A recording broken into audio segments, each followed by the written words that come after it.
kind of in pre-planning for Dan Coyote, a story of pitiless racketeering at the Detroit Zoo.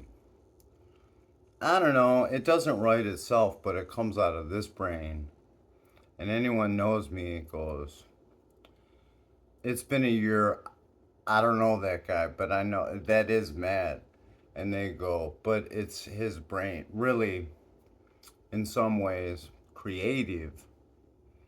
I don't know. When you have an illness like this, it's never going to make sense. So roll with it, baby. And so Dan Coyote, what happens in the Detroit Zoo stays in the Detroit Zoo for a long time. See, long time ago, P.T. Barnum had a circus, and W.C. Fields and W.C. Handy and all the mafia racketeers that are gun running and rum running from, Canadian Club straight down Lake Huron days. They park cages of wicked, pitiless, beautiful. My forest is gone and I survived, like the big, huge silverback, the gibbon that's gray, And so back in the 1870s, before ever we in the 1980s ate animal crackers that came in a little cardboard box, or even saw Dumbo of the circus. Sheena E. It could be played by Sheena E, but in some ways, now don't mess with Sheena E. Excuse us, Miami Machine. Excuse us, El DeBarge. Stop. Before we get going, because I'm in pre-planning for it. I go, okay. So you got a cage full of animals, like the lion we love, and his buddy, the one that just sits there picking his teeth and making sure he gets his hair all right. And so in the early days of racketeering back in the 1800s, before they owned 50 states worth of freedom, you see my point? It came from this head, which really nothing's off limits. Have you seen what Dan Coyote gave Matt as far as fingerprints? Let's see here. The man that raised me was no lion, but he did go crazy every once in a while, and hey, I come by it honestly. Blonde hair or not, that's my dad. So anyway, Dan Coyote, long before the 1940s and long before this, that, and the other, there's P.T. Barnum of make up a name, do a comic book, who cares? It's brainstorming pretty much. Parks parks his man eaters in Detroit, right there, north of Detroit, but kind of off in the country, past the Detroit River, and people get thrown into the cages with the lions and eaten.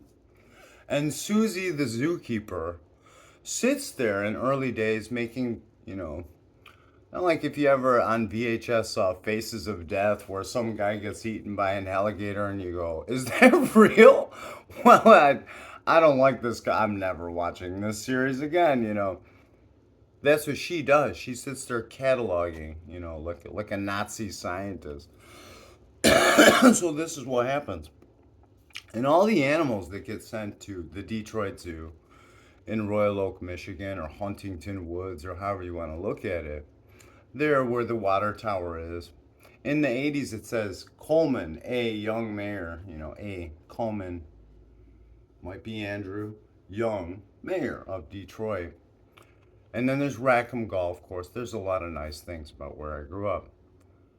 Not to be a jerk in comic book land. So basically, they're feeding them that can't get with the program back in the 1905 to 1920 era. And the lion and the ape and the strong gibbon, these old wise circus animals, they get it. This is food. That's a man. Now it's my man. And so the lion, garbage in, garbage out, is puking and crapping out skeletons. And yet the animals kind of coordinate, like thinking to themselves, as you know, Susie the zookeeper is watching them on video and hearing them. She's just kind of like, marching about. And the boys came and left us some food, and off go, some guy that couldn't get with the program, and made an enemy wherever on earth. They wind up getting eaten by animals in this circus motif. But as time goes on, animals are very smart. They know, well, here in Detroit, things get cold. And so water of life kind of stuff starts happening. And lo and behold, every once in a while when Susie and the racketeers, the mafia, mafia, the Detroit family, is finding in like almost like tucked away spots full of like hay and this, that, and the other, they're like, these bones disappear. And then there's a child. Oh my God, the child was born in the zoo. And like, what is it? Like, how did they do that? And they realize back in the 1920s, they go, we're on to something. We're on to something here. And Susie, the zookeeper, is scared for her life watching this kind of thing happen. Because every once in a while, Simba, the lion, just goes, roar. And she goes, that lion wants me. Sheena E, whoever plays this part has just a so anyway, one day, you know where I'm going with this? Sheena of the jungle. Me, Tarzan, you, Jane. Yeah. Yes. The mother of the zoo gets handed around from cage to cage. And meanwhile, the man that raised me, giving me fingerprints like that. Then Coyote. The boys everywhere on earth go, what? How were you born? What? Highland Park? What kind of zoo is this? And Dan Coyote, big scars across Dan Coyote's neck. Goes, I'm telling you, there's something to it. A snake want to bite you, don't go to the doctor. Ask the snake to let go. See if you become one with the snake. It give you armor. And they're like, Dan Coyote didn't need super soldier serum or nothing. I mean, this is comic book strangeness. Poor Sheena E.